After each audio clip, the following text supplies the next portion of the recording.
Hello students, this is Suraj Mishra from Vigyan Pathshala. In this video session, I will cover a new topic that is the wired robot. It's a very interesting type of robot. So I will cover the parts description of the robot and assembling of the robot, the connections of the motor of that particular robot, and the DPDT switch connections from which we control the that type of robot. So let's start. Here is our first slide, that is a clamp. It's a very important material, and this tool is used to hold an objects in a fixed position and also for connecting the motors on chassis. So there are two holes you can see. We insert the screws and tightening on the motor for fixing it to the motor. Okay, here is our second material, that is motor. It's a very important device machine because it will convert electrical energy into mechanical. Thus, by simply providing electrical energy, we make the robot shaft rotate and robot will move further. There are, as you can see, there are two hole and a shaft. This part is called shaft, which is start rotating when we connect these two wires to the supply. There is a two wire, that is black and red. Okay, so there, this is our body of the robot, that is chassis. Here we use plastic ready-made chassis. We can also use custom chassis using something like mica sheets or wood. You often see that type of chassis in the robotic wars or etc. Okay, this is our caster wheel, which is used for support to robot. It's here there is a metallic ball which is gives frictions to the robot for moving further, for moving easily on the ground. Okay, this is the next material, that is wheel.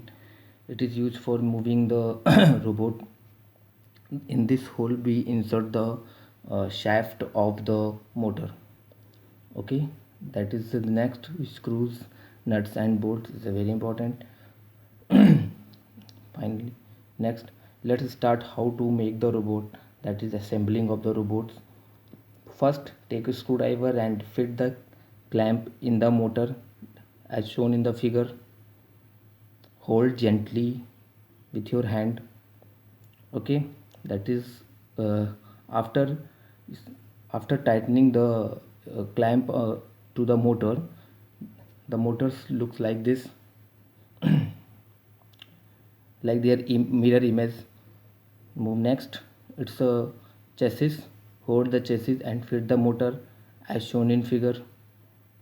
Also you have to fit the caster wheel on the on the chassis like this. First insert the screw and then nut. Tightening, you can tight with your hand or with a plier or any other thing. Now fit the wheels to the shaft of the motor.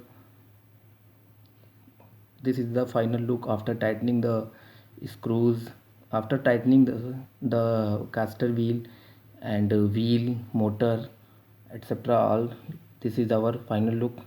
Now how we control that wired robot? So there is a DP/DT switch, but before this we have to know about the connections of the motor. This is our chassis, and these four boxes are like motor. There are two wires in a motor, black and blue, black and red. So the if we talk about left side, the black wire of both motors should be connected to each other and connect one more long wire to this. Also the red wire should be connected to each other and then connect one long wire. Same process repeat towards this side or towards right side and connect a long wire to both of the wires. So there are four long wires in a one wired robot. Where should these four wires should connected? Later we will discuss. Now there are four switches There are four types of switches as we know: SPST single pole single throw, SPDT single pole dual throw, DPST dual pole single throw, and finally DPDT dual pole dual throw. We use this type of switch for this particular experiment. SPST, as we see in our houses, there is only one direction of current. Similarly, there is two direction of current controlled through one pole and current controlled through one pole, and this is controlled through two pole and two, and these two poles should be connected to the one throw.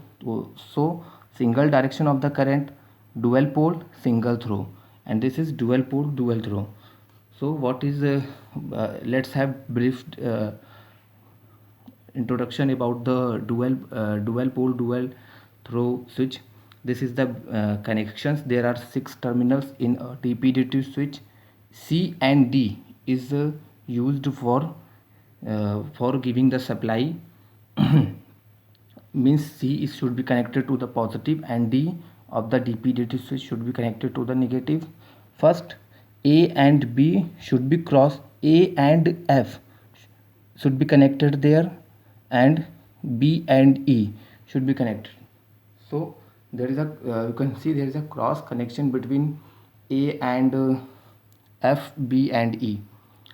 And where we connect the motor? At A and B. Anyhow, because motor is a bidirectional device, so we can connect the motor anyhow. One terminal of the motor to the A and B, and another terminal of the motor to the B.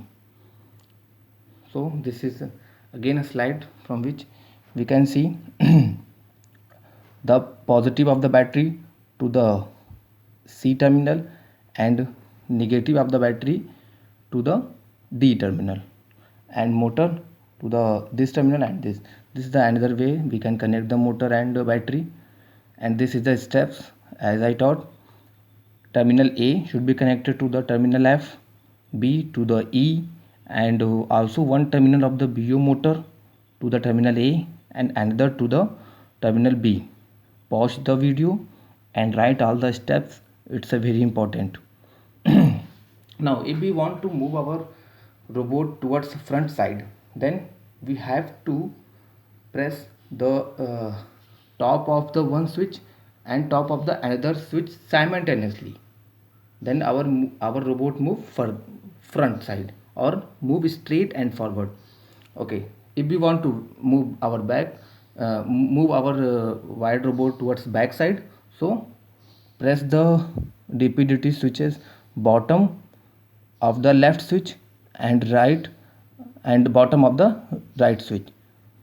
Similarly, if we want to if we want to make a left arc, then don't press the left switch and press the top of the right switch. Make the table and read because it's a very important. Learn all the points as given in this slide. Now what about the exercise? This is the exercise. You have to answer all these questions. Write the questions in your copy and try to answer. Okay, finally, thank you students, thank you very much.